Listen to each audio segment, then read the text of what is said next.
Hola, Dios le bendiga. Mi nombre es Yesenia Herrera. Soy estudiante en el ISTER con la materia La formación del canon, Biblia hebrea y Biblia griega. Y pues quiero dar una pequeña exposición acerca de la formación del canon dentro del Nuevo y del Antiguo Testamento. Y pues realmente es importante tomar en cuenta la parte ontológica, funcional y formal. Es importante pues iniciar esta exposición, pero me gustaría también compartir unas diapositivas para poder pues empezar. Ahí estoy compartiéndolo. Y pues ha sido muy grato pues recibir esta materia porque es muy importante dentro de este proceso de formación. Es importante recalcar que el autor principal de toda la Biblia, de toda la escritura canónica, pues definitivamente es Dios y Dios obra de una manera trinitaria, el Padre, el Hijo y el Espíritu Santo. Y esto nos enseña que hay una unidad y una armonía inseparable en todas las operaciones de, del, cuando Dios actúa de una manera trinitaria, pero también provee la base para que la Biblia distinga entre los roles distintos de cada miembro. Ejemplo, si hablamos de la salvación, vemos que la Biblia conscientemente atribuye esta obra de elección y de predestinación al Padre. Esto lo encontramos en Efesios 1 del 3 al 5. Y la redención y la adopción es la obra del Hijo, que lo vemos en Efesios capítulo 1 versículo del 6 al 12. Y el sello y la santificación pues le atribuye al Espíritu Santo en Efesios 1 del 13 al 14. Entonces, realmente la Biblia tenemos que tener bien en claro que es autoridad de Dios. Es el sello que legitima las escrituras, haciéndolas nuestra regla de fe y de vida. Al ser Dios el autor es infalible, es decir, que no contiene errores y que no se contradice, que también es suficiente, ya que se basa en el propósito de Dios, en revelar su voluntad, en llevar a su pueblo a la redención en Cristo y la obra del Espíritu Santo, y definitivamente este poder divino que tiene la capacidad para transformar al creyente. Dios es el Hijo y es el enfoque mediador y fin de la Biblia. Cristo es el enfoque de toda la revelación bíblica, tanto en el Antiguo como en el Nuevo Testamento. El Antiguo Testamento contiene promesas, profecías y tipos que apuntan hacia Cristo. Los profetas del Antiguo Testamento esperaban la venida del Mesías. Cristo era el objeto de su fe. El Nuevo Testamento presenta a Cristo como el cumplimiento del plan de salvación revelado en el Antiguo Testamento. Entonces vemos claramente que pues el Señor Jesucristo es revelado tanto en el Antiguo como en el Nuevo Testamento y vemos también que hay una obra muy específica y muy importante que cumple el Espíritu Santo y pues usa a los hombres escogidos por Dios para ser instrumentos fieles de la revelación de Dios y después de su producción siguió obrando en el lector o intérprete para abrir los ojos a entender lo que la Biblia dice y, y efectuar la transformación por su poder. Es una conexión íntima y personal con Dios. Entonces, teniendo ya en esta breve introducción y dentro de la misma, es importante pues decir y ahora sí, pues definir qué es el canon. Y el canon es la lista de libros sagrados reconocidos como inspirados por Dios. viene de la palabra griega canon, que significa regla o medida. Pero dentro de un concepto muy importante y el que lo vamos a manejar a lo largo de la exposición, es el que le define el pastor Taylor Walls, que dice el canon como la lista de aquellos libros que tienen su origen en la revelación divina y que están destinados por Dios a ser la regla autorizada de fe y vida para su pueblo y a ser reconocidos formalmente por ellos como su regla completa. Pues dentro de este proceso del canon tenemos tres aspectos importantes que debemos mencionar, que es el ontológico. Su origen se limita a los libros verdaderamente inspirados, vienen de un origen divino y de inspiración. El segundo aspecto es el funcional, pues funciona como una autoridad entre su pueblo desde el principio y hay un reconocimiento comunitario e ingresa mucho lo que es la iluminación y el testimonio interno. Y como tercer aspecto, pues tenemos el formal, que comienza con una forma y un orden particulares dados a los libros canónicos y pues viene dentro de esto, ingresa la iluminación consolidada. Por lo tanto, es importante definir en esta primera introducción que es Dios quien estableció el canon, no la iglesia, no los concilios, los libros no canónicos no lo son porque no fueron inspirados. El Antiguo y el Nuevo Testamento forman una unidad canónica. Históricamente, es cierto que el Antiguo Testamento llegó a una cierta finalización antes del inicio del Nuevo Testamento. Esta distinción histórica ayuda a que el Antiguo Testamento haya llegado a la posición en la cual lo vemos en el Nuevo Testamento y ser un testimonio unido y consistente en la expectativa mesiánica. En cambio, pues dentro del Antiguo Testamento tenemos que anticipa la llegada de Cristo a través de las profecías y promesas que hablaba el Mesías. El Nuevo Testamento revela el cumplimiento de esas profecías en Jesús, mostrando la continuidad del plan redentor de Dios. Dos testamentos que son completamente unidos porque relatan un solo plan de redención, una sola narrativa planificada y ejecutada por el mismo y único Dios. Vamos a adentrarnos un poco en el desarrollo de este contexto y pues quiero hablarles acerca de el Antiguo Testamento. Obviamente vamos a desglosar los libros y, y qué nos quiere enseñar cada uno de estos.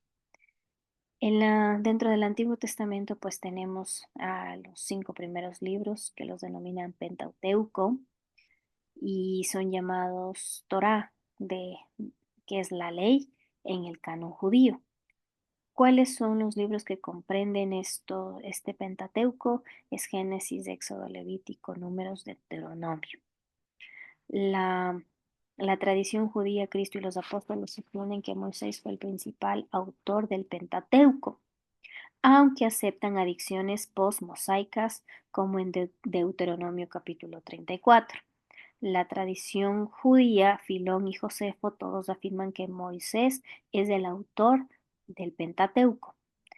Moisés, como el autor principal, debemos buscar entender un poco más acerca del proceso de su escritura y vemos de estos 5 realidades que nos van a mostrar y nos suman y nos evidencian lo que acabo de decir. Número 1, Dios escribe una parte. Dios mismo escribió una porción del Pentateuco con su propio dedo. Eso lo vemos en Éxodo capítulo 34, versículo 1, Deuteronomio capítulo 4, versículo 13. Número 2, Dios manda a Moisés a escribir. Moisés recibe instrucciones directas para escribir lo que ve y escucha en el monte. Éxodo capítulo 17, versículo 14, capítulo 24, versículo 4. Número 3, pues la revelación y comunicación. Dios enseña y se revela a Moisés, quien debe comunicar la revelación al pueblo. Éxodo capítulo 4, versículos del 10 al 16. El uso de la tradición oral. Moisés pudo haber registrado partes de Génesis usando fuentes tradicionales, como se muestra en las referencias a los patriarcas, Éxodo capítulo 3 versículo 15, y las adiciones posteriores, posibles ediciones, fueron agregadas por redactores después de la vida de Moisés en capítulo 33 de Deuteronomio, pero todo fue supervisado por el Espíritu Santo. Proseguimos en los libros del Antiguo Testamento y tenemos a los profetas: Josué, Jueces, Ruth, Samuel, Reyes, Isaías, Jeremías, Ezequiel y los otros 12 profetas menores. Pero hay algo muy que llama mucho la atención, y es que en el libro de Josué, aunque no menciona explícitamente el autor, la tradición judía lo atribuye el libro a Josué, quien escribió partes del mismo. Josué capítulo 24, versículo 26. Jueces, el libro de Jueces pudo haber sido escrito por un autor único o un redactor que compiló varios relatos de jueces anteriores, creando una narrativa unificada con temas teológicos comunes. El libro de Ruth, al ser una obra más corta, probablemente proviene de un solo autor, escrito en la época temprana de la monarquía. Los libros de Samuel y Reyes son aún más complicados, ya que probablemente son una redacción de varias fuentes proféticas. Jeremías, se reconoce que Isaías es el autor. Su obra parece haberse desarrollado a lo largo de su vida, ya que el libro abarca diferentes periodos históricos. El libro de Ezequiel parece haber sido escrito en su mayoría por el profeta mismo, con una consistencia interna en sus visiones y profecías. Los 12 profetas menores presentan un desafío particular. Aunque cada libro lleve el nombre de un profeta individual, parece que al final fueron compilados como una sola obra llamada el Libro de los 12. Esto refuerza la idea de que la inspiración divina incluye tanto la obra del profeta individual como el trabajo del redactor que organizó las profecías en una estructura canónica final. ¿Qué hablamos del libro de Eclesiastés y Cantar de los Cantares? Se atribuye tradicionalmente a Salomón y tienen un estilo poético y sapiencial que sugiere que fueron escritos como obras completas en un periodo definido. El libro de Daniel está escrito con la conciencia de que sus visiones y experiencias están siendo documentadas. Esdras y Nehemías relatan eventos históricos con un gran detalle, incluyendo cartas, genealogías y otras formas documentales. Aunque tradicionalmente se atribuyen a sus protagonistas, estos textos son claramente obras históricas bien organizadas. El libro de Crónicas es una obra histórica que se distingue por ser compendio de fuentes previas con una fuerte agenda teológica. El libro claramente utiliza fuentes como Samuel y Reyes, de las cuales parece depender. ¿Y qué decimos del libro de Job? Se presenta como una obra unificada, con una estructura literaria compleja que combina narrativa, diálogos y poesías.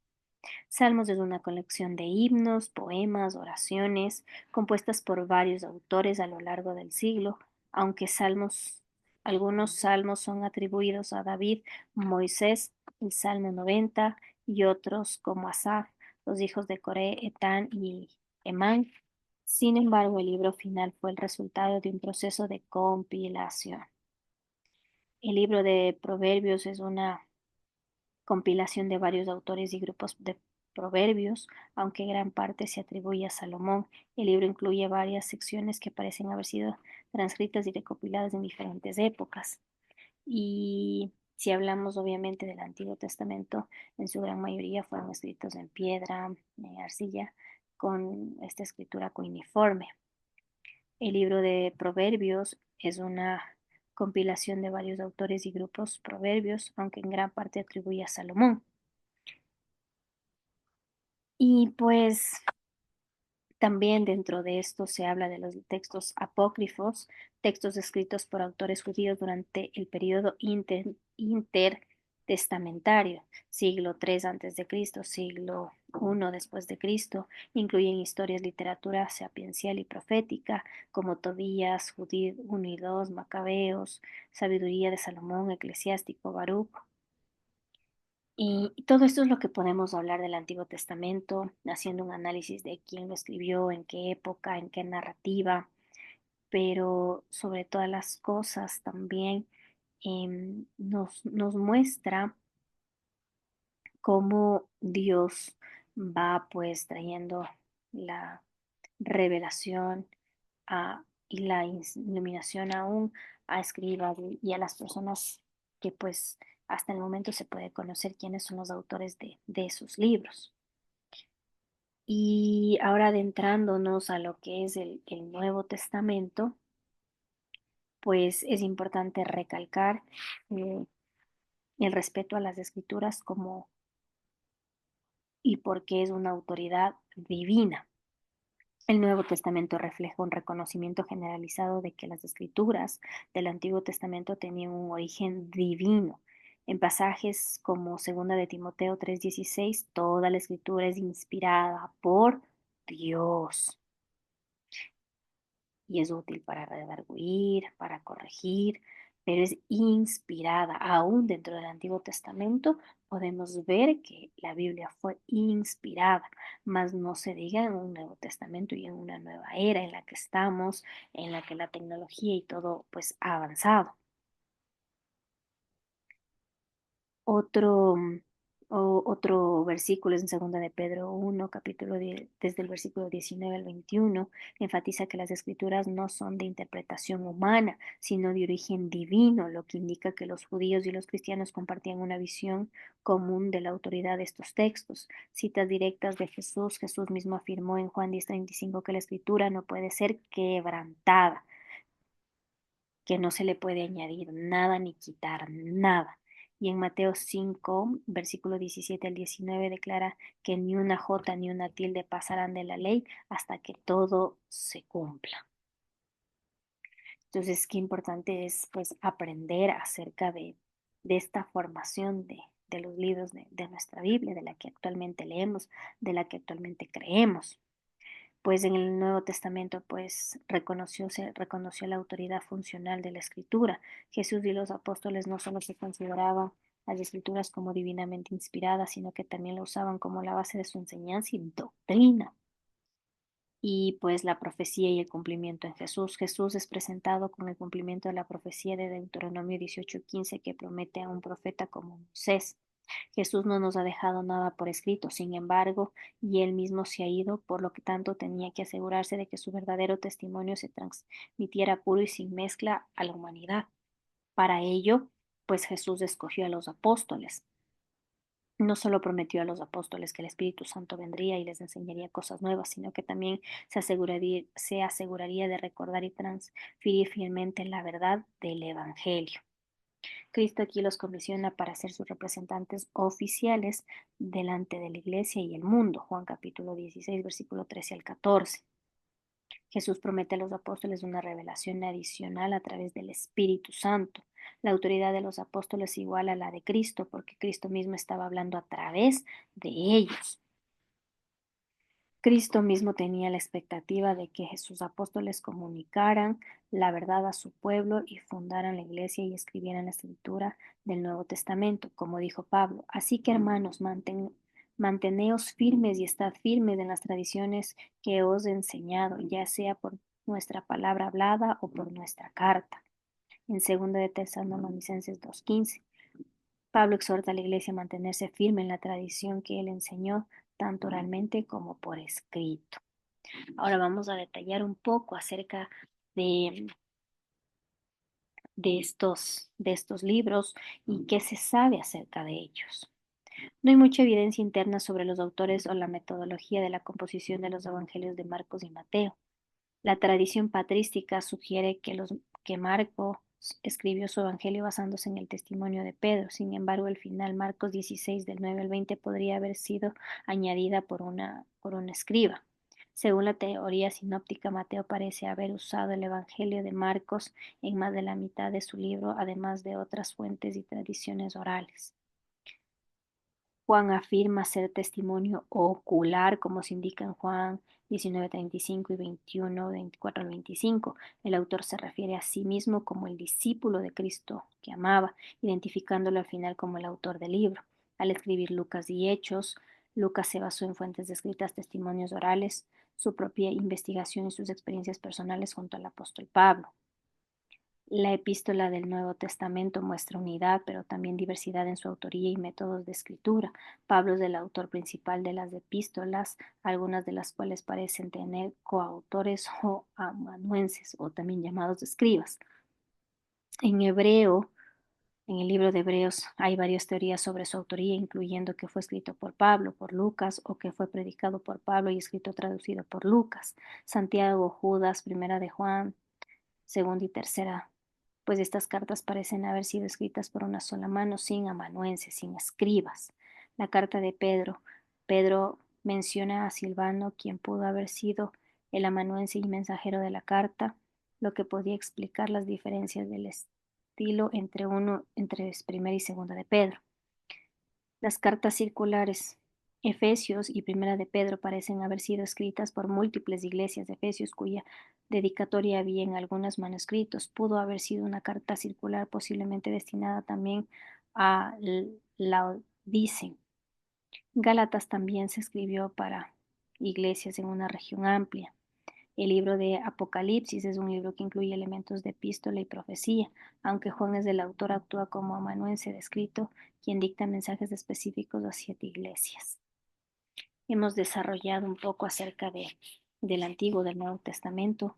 Cabe mencionar que los libros en general hay dos tipos de material que se usaron en el pergamino y el papiro. En el primer siglo, las cartas del Nuevo Testamento se enviaban a personas o iglesias específicas. Los libros del Nuevo Testamento se defendieron rápidamente, algo poco común en esa época. En Cartago, en el año 181, las cartas de Pablo ya estaban traducidas al latín. La práctica de la iglesia de leer públicamente las epístolas y las advertencias de no alterar el texto reflejan un reconocimiento temprano de estos escritos y como documentos sagrados y normativos para la comunidad. Qué importante es este testimonio del Espíritu que expresa en la forma en que los primeros cristianos perciben la voz de Dios en estos textos y los diferencian de otros escritos. Jesús dijo que sus ovejas reconocen su voz. Es importante señalar que los grandes concilios ecuménicos del siglo IV, como Nicea en 325, no definieron el canon del Nuevo Testamento, pero reflejaron un consenso ya existente. Sin embargo, algunos concilios regionales atribuyeron el desarrollo del canon formal: Concilio de Laodicea, Concilio de Hipona, Cartago. Finalmente, la realidad es que debemos entender la inspiración canónica de una manera que puede abarcar la diversidad y complejidad de los usos de medios ordinarios de comunicación humana, tanto en sus varios estilos y géneros literarios como en su propia composición y escrituración. El número de libros en el canon del Antiguo Testamento varía dependiendo de cómo se agrupan los textos, pero el contenido es esencialmente el mismo, pero la unidad de los libros del Antiguo Testamento fue reconocida desde el principio por los judíos y los primeros cristianos. El canon del Antiguo Testamento, visto desde la perspectiva ontológica, funcional y formal, identifica de manera clara los 24 libros de la Biblia hebrea. Es importante que defendamos que la Biblia no está obsoleta ni que tampoco eh, no, no, la Biblia no es un libro que pasa de moda y que se definió por un concilio o los libros que pertenecen a ella, sino que Dios desde un inicio estableció el canon. Dios desde un inicio supo y envió el Espíritu Santo para que muchos escribas pues tengan y testigos oculares lo que actualmente, gracias a ellos pues y a muchas otras razones tenemos el Antiguo y Nuevo Testamento. Y como conclusión final y tan importante, saber que Dios es el autor principal del canon y sin él y su iluminación y revelación nada de esto sería posible. Gracias, pues que el Señor lo bendiga. Dejo de compartir y pues nos vemos en una futura ocasión.